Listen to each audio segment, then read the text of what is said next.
Grabe. Sarap. Tapos talbos ng kamote. Guys, 3 weeks na tong ano natin, bagoong natin na oyster. Wow!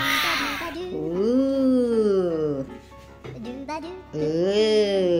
So, meron na siyang sabaw-sabaw. Pwede na rin naman na to. Kasi gusto nga daw magsawsaw ni kuya niyo ng ano, talbos ng kamote. So, pwede na yan. Woo! Halika dito, bebe. Amoy mo. Grabe, guys. Amoy mo. Ang bango no. Guys, ang bango. Promise.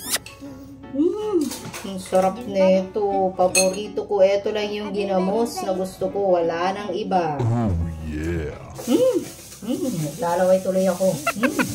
Ayan na siya, guys. So, hawakan mo nga, bebe. Ipaalab mo. Siyempre, may sabaw-sabaw na yan, guys. Ayan, parang bagoong na talaga siya. Diba? So, lagay tayo dito. May lemon. Perfect yan.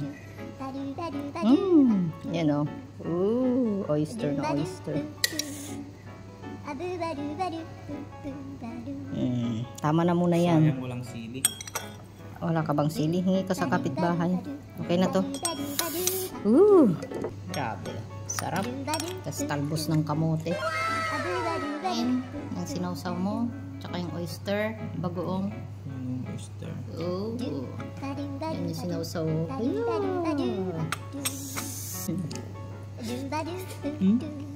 Crunchy.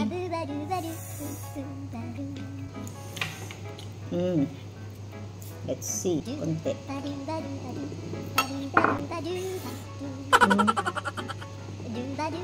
Ayaw mag-focus yan.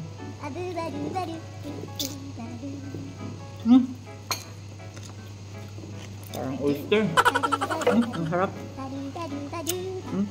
Tama lang yung ano niya, no? Alat niya.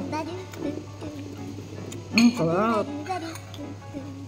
Paborito ka talaga yan, guys. Oh, yeah.